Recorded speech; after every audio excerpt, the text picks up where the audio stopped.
Despite Austin's housing boom in the past few years, city data shows we're still failing to help the most vulnerable people find affordable housing, lagging behind by hundreds of affordable rental units.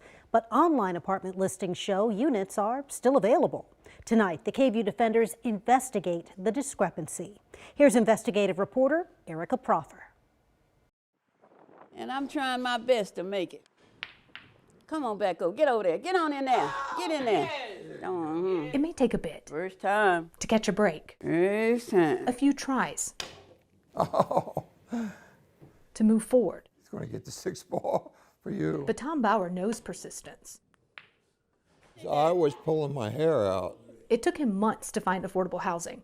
About 8 months. 8 months. Yeah. Multiple wait lists. And sometimes they would say, well, you got about 30 people ahead of you, so hang in there and we'll call you.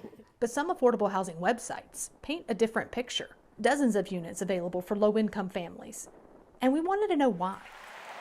Affordable housing uses a federal government standard based on an area's median family income. In the Austin Round Rock area, it's $110,300 for a household of 4. Half of that amount is considered very low income. A household of 4 making 30% of it, or $33,100, is considered extremely low income. We went to Tom's landlord, Foundation Communities. The charity owns rental complexes with on-site services like education classes and health care. The kinds of services that help families on a tight budget. Walter Moreau is the executive director. The charity has 7,000 residents. The need is still so much greater. It's, we're only maybe 10% of the need. We could build 70,000 units. Foundation Communities has 7 properties for folks like Tom, dedicated to single adults. Each of those properties carry a wait list. We're going to get ready to lease our Loretta apartments, and we already have 2,000 people that have, logged in online to create an account. Just for that one? For 135 apartments. Walter became executive director more than 20 years ago. He saw Austin become the city it is now. Because in the 80s, Austin was still cheap. You could go to school part-time and you could be a musician, and I really think it led to our culture of weirdness. We were cheap and we were weird. And I don't know, I hope we're still weird, but we're not cheap anymore. We asked him how they could have a wait list when other area listings show vacant affordable units. It turns out affordable housing is tied to more than a person's income. Every one of our communities was developed with different funding. Affordable housing programs for developers, backed by government incentives, come with rules and regulations. Depending on the incentive, a low-income tenant who would qualify for one complex may not qualify for another. There's HUD guidelines, tax credit rules, city requirements, state laws, fair housing, and all those things make our leasing of an affordable apartment a little more complicated. That's a lot of hoops to have to jump through, especially if you're. Those are just the ones I could think of off the top of my head. It's a matching game. If a household needed 2 bedrooms, they must find a place within income limits, have enough rooms, and qualify. Some rentals have special restrictions, and without that tenant, the unit may sit empty. So what looks like a mass of vacancies are chipped away, tagged with rules and regulations meant to protect and help.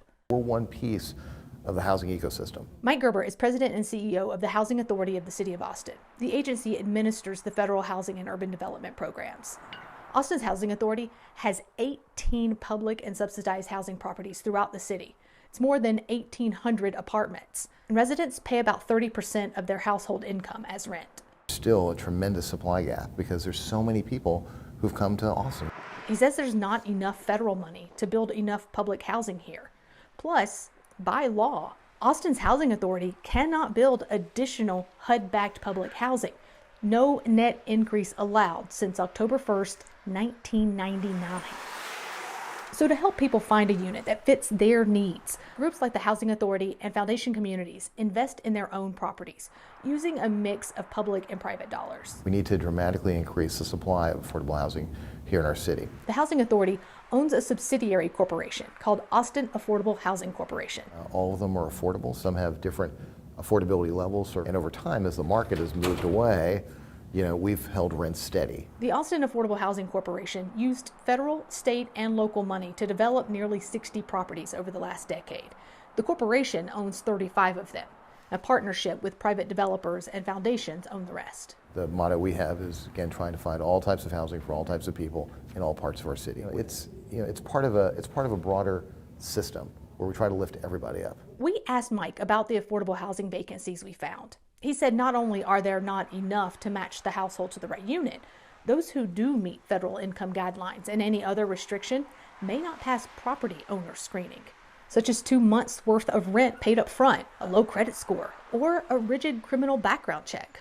We know that criminal background checks are certainly an issue, and every property owner has the right to set up their own criteria, and so a tenant may not meet the screening criteria. Another reason why some places carry a wait list while others have vacancies, there is no standard affordable housing application that a renter can use. They must go to each complex, and each application costs a family money and time, 2 things they may not have. So when they see a vacancy, they need to be sure they'd qualify. We try to stay especially flexible for families that are in crisis situations.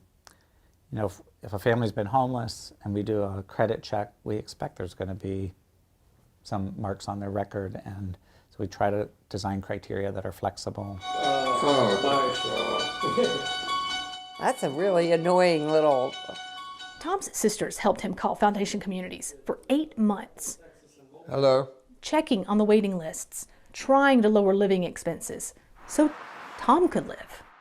A cheaper rent means more money to fight cancer. I was paying $2,100 a month, and my Social Security was only $800, so I had a $1,300 shortfall every month. Before Tom got this place, he blew through his savings, paying Austin's market rate. And my money was going really fast, my life savings, everything. Foundation Communities covers utility payments and has a food bank.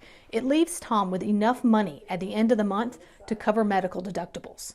Enough money to carry hope. It might sound dramatic, but getting in here could have saved your life? Pretty much. Yeah, I'd say that. It's really saved my life, definitely. With the KVUE Defenders, I'm Erica Proffer. Erica, thank you. The Affordable Housing Corporation is creating rentals for those in middle income ranges too, and more nonprofits are moving into the rental development business. To learn more about available affordable rental units, just look for this story on our website, KVUE.com.